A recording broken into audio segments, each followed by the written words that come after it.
കൂടുതൽ വാർത്തകളും വീഡിയോകളും കാണാൻ ഈ ചാനൽ സബ്സ്ക്രൈബ് ചെയ്യുക. കൂടെ ബെൽ ബട്ടൺ അമർത്തുക. എൻ്റെ ശ്രോതാക്കൾക്ക് വിനീതമായ നമസ്കാരം. ഞാൻ ഇന്ന് ഇവിടെ പറയാൻ പോകുന്ന ഒരു വിഷയം, നിങ്ങൾ തിരുപ്പതി ഭഗവാനെ പ്രാർത്ഥിക്കും, നിങ്ങളുടെ ദുരിതങ്ങളും കഷ്ടപ്പാടുകളും തീരും.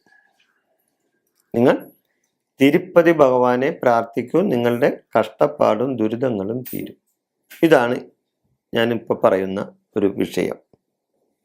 നിങ്ങൾ തിരുപ്പതി ദർശനത്തിന് പോയിട്ടുണ്ടോ? പോയിട്ടുള്ളവരായിരിക്കും ഭൂരിപക്ഷം പേരും. എന്നാൽ ചില ആൾക്കാർ എന്നോട് പറയാറ്, ഞാൻ ഇതുവരെ തിരുപ്പതിയിൽ പോയിട്ടില്ലെന്ന്. അപ്പം തിരുപ്പതി ദർശനം അതൊരു പുണ്യകാര്യമാണ്, ഒരു പുണ്യപ്രവൃത്തിയും കൂടിയാണ്.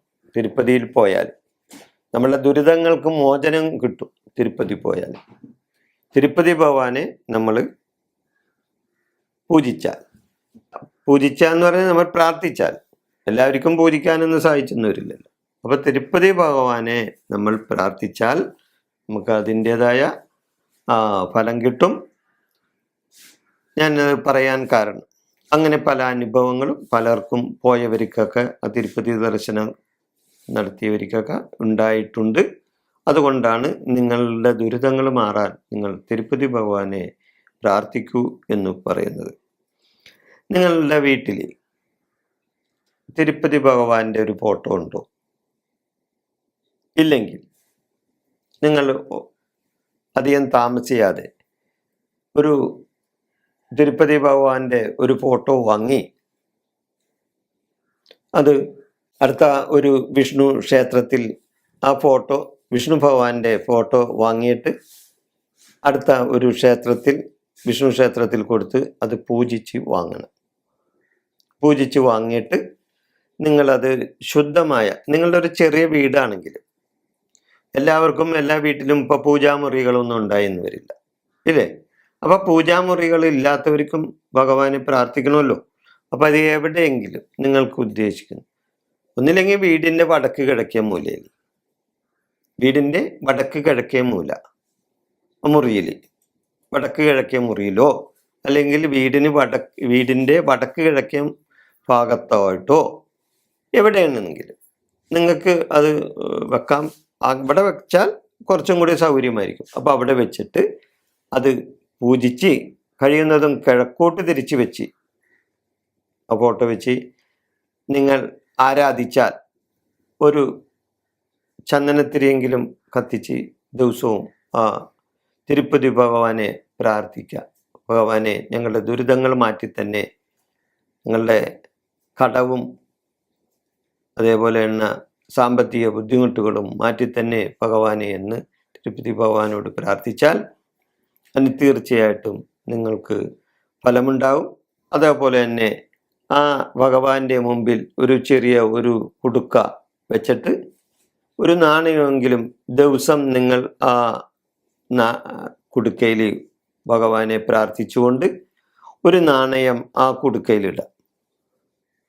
എന്നെങ്കിലും നിങ്ങൾക്ക് തിരുപ്പതിക്ക് പോകാൻ ഇടവരുമ്പോൾ നിങ്ങൾ ആ ഭഗവാനെ ആ പൈസ ഒരു കിഴി കെട്ടിയിട്ട് അത് തിരുപ്പതി ഭഗവാന്റെ ആ ഹുണ്ടികയിൽ, ഹുണ്ടിക എന്ന് പറഞ്ഞാൽ ആ ഭണ്ണാരം, അപ്പം അവിടെ കൊണ്ടുവന്ന് അത് സമർപ്പിച്ചാൽ വളരെ നിങ്ങളുടെ ദോഷങ്ങളും നിങ്ങളുടെ കടങ്ങളും ഒക്കെ മാറാനായിട്ട് ഒരു പരിധി വരെ അതിന് സഹായമാവും. അതുപോലെ തിരുപ്പതി ക്ഷേത്ര ദർശനം നടത്തുകയും അതോടൊപ്പം തിരുപ്പതി ഭഗവാനെ ദർശിച്ചതിന് ശേഷം നിങ്ങൾ താഴെ റെയിൽവേ സ്റ്റേഷൻ്റെ അടുത്ത് വന്നാൽ അവിടെ ഗോവിന്ദരാജ ടെമ്പിൾ എന്ന ഒരു ക്ഷേത്രമുണ്ട്. തിരുപ്പതിയായിട്ട് ബന്ധപ്പെട്ട് ഒരുപാട് ക്ഷേത്രങ്ങളുണ്ട്. എന്നാലും ഞാൻ നിങ്ങളിൽ അത്യാവശ്യം പോകേണ്ട ചില ക്ഷേത്രങ്ങളാണ് പറയുന്നത്. അപ്പം തിരുപ്പതി ആ റെയിൽവേ സ്റ്റേഷൻ്റെ അടുത്ത് തന്നെ ഗോവിന്ദരാജ ടെമ്പിൾ എന്ന് പറഞ്ഞ ക്ഷേത്രമുണ്ട്. അതായത് കുബേരൻ്റെ ഭാവമാണ്. അപ്പം ആ ഗോവിന്ദരാജ ടെമ്പിളിലും നിങ്ങൾ കയറി തൊഴണം.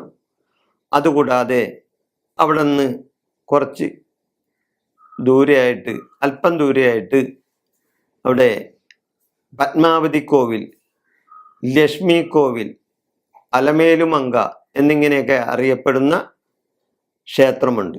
അതായത് മഹാലക്ഷ്മിയുടെ ക്ഷേത്രമാണ്. അപ്പോൾ തിരുപ്പതി ദർശനം കഴിഞ്ഞാൽ അവിടെയും നിങ്ങൾ പോയി തൊഴണം. അങ്ങനെ ചെയ്താൽ നിങ്ങളത് പല പ്രാവശ്യം ആവർത്തിച്ച,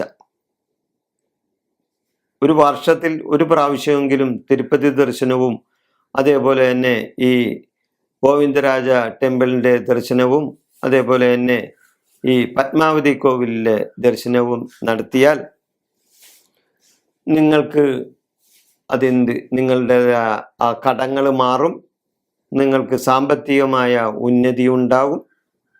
അതിനു വേണ്ടി ഉള്ള പ്രാർത്ഥന ദിവസവും ഇനി ചെയ്താൽ അതിന് ഫലം ഉണ്ടാവും. ഒരു ദിവസം, 2 ദിവസം, 3 ദിവസം കൊണ്ടൊന്നും പ്രാർത്ഥിച്ചാൽ ഫലം ഉണ്ടാവില്ല. നിരന്തരമായ പ്രാർത്ഥന അതിന് ആവശ്യമാണ്. അപ്പോൾ നിരന്തരമായി പ്രാർത്ഥിച്ചാൽ ഭഗവാൻ നിങ്ങളിൽ കനിയും. ഭഗവാന്റെ ഒരു ഇത് കിട്ടും, നിങ്ങൾക്ക് ഒരു പ്രീതി കിട്ടും. അപ്പോൾ തീർച്ചയായിട്ടും നിങ്ങൾക്ക് നിങ്ങളുടെ ദുരിതത്തിൽ നിന്നും കടത്തിൽ നിന്നൊക്കെ മോചനം കിട്ടും. അതുകൂടാതെ ഞാൻ ഒരു തിരുപ്പതി ഭഗവാന്റെ ഒരു ചൊല്ലാനുള്ള ഒരു മന്ത്രവും, അത് സാധാരണ നിങ്ങൾക്ക് ചൊല്ലാവുന്നതാണ്, ആ ചൊല്ലാനുള്ള മന്ത്രവും കൂടി ഞാൻ പറഞ്ഞു തരാം. പിന്നെ തിരുപ്പതി ഭഗവാന് എന്തു കൊടുത്താലും കൊടുക്കുന്നതിൻ്റെ ഇരട്ടിയായിട്ട് നമുക്ക് തിരിച്ചു കിട്ടും. അത് ഉറപ്പുള്ള കാര്യമാണ്. നിങ്ങളൊന്ന് പരീക്ഷിച്ച് നോക്കും. തിരുപ്പതി ഭഗവാന് എന്തു കൊടുത്താലും എത്ര കൊടുത്താലും അതിൻ്റെ ഇരട്ടിയായിട്ട് നമുക്ക് ഭഗവാൻ തിരിച്ചു തരും. അപ്പം ഈ തിരുപ്പതി ഭഗവാനെ ചൊല്ലാനുള്ള ഒരു മന്ത്രം ഞാൻ പറഞ്ഞു തരാം.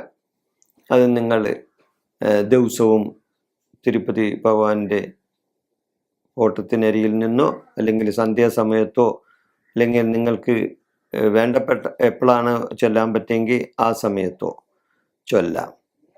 ഈ മന്ത്രം ഇതാണ്: കല്യാണാത്ഭുതഗാത്രായ കാമിതാർത്ഥ പ്രദായിനെ ശ്രീമദ് വെങ്കടനാഥായ ശ്രീനിവാസായ ദേ നമ. കല്യാണാത്ഭുതപാത്രായ കാമിതാർത്ഥ പ്രദായിനെ ശ്രീമദ് വെങ്കടനാഥായ ശ്രീനിവാസായ ദേ നമ. ഇതാണ് തിരുപ്പതി ഭഗവാനോടുള്ള പ്രാർത്ഥന. ഈ പ്രാർത്ഥന നിങ്ങൾ സ്വയം ചൊല്ലിയാൽ തീർച്ചയായിട്ടും നിങ്ങൾക്ക് അതിനുള്ള ഗുണമുണ്ടാവും. ഈ വിഷയം അവസാനിപ്പിക്കുന്നു. നന്ദി, നമസ്കാരം.